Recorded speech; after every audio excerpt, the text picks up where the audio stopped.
بریم با هم یه شیرینی گردویی اصل که فقط با پودر گردو درست شده و اصل و طعمش بی‌نظیره رو با هم درست کنیم که روی ترد و بافت نرمی داره.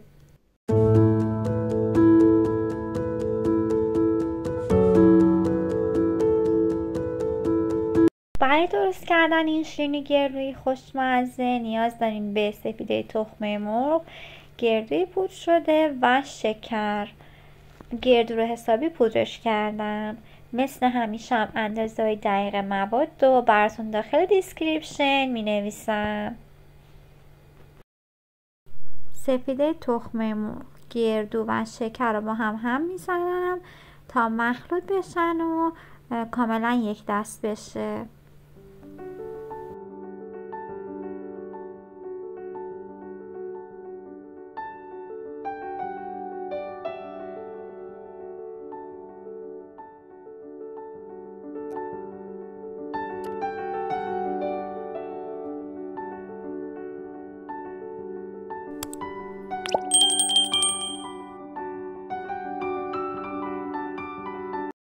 وقتی همش زدیم و مایه شیرینی کاملا یک دست شد، وقتشه که بهش پودر کاکائو اضافه کنیم. پودر کاکائو باعث میشه شیرینی گردویی ما خوش رنگ تر بشه. پس من بهش 2 قاشق مربا خوری پودر کاکائو اضافه کردم.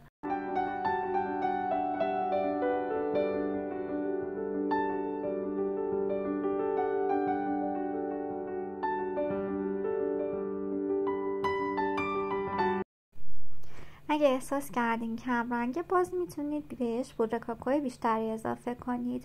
حالا مایه شیرینی رو داخل تابه میریزم و روی حرارت کم میذارم تا شیرینی رو داغ بزنم. به این مرحله داغ زدن شیرینی میگن که خیلی هم مهمه. حرارت باید کم باشه، مرتب باید هم بزنیم، اجازه ندیم که مایه شیرینی بجوشه و اینکه دمای شیرینی باید گرم باشه ولی نباید دستو بسوزونه. این مرحله توی کیفیت شیرینی خیلی تاثیر میذاره، پس با صبر و حوصله این مرحله رو انجام بدین.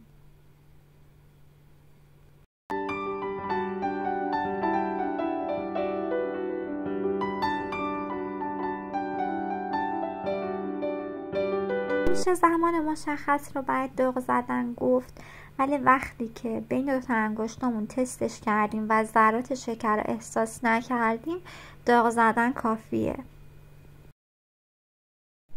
بعد از داغ زدن بهش وانیل اضافه میکنم و همش میزنم و اجازه میدم تا مواد کاملا خنک بشه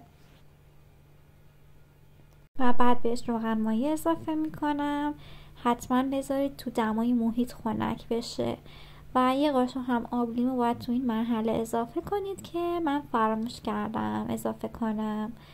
وقتی که کاملا مواد با هم ترکیب کردیم داخل قیف میریزیم و قیفش میزنیم.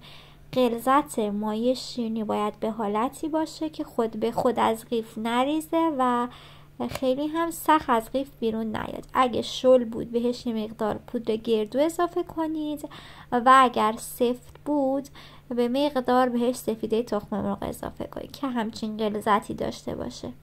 اندازه شیرینی ها دست خودتونه ولی بینشون فاصله بذارین که بعد از پخت به هم دیگه نچسبه.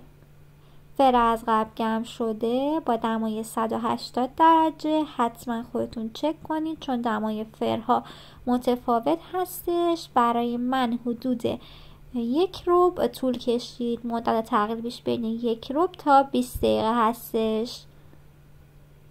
به همین راحتی شیرینی‌های خوشگلمون که اینجوری ترک خورده و توپله آماده شده حتما امتحانش کنید. مطمئنم عاشق طعمش میشین.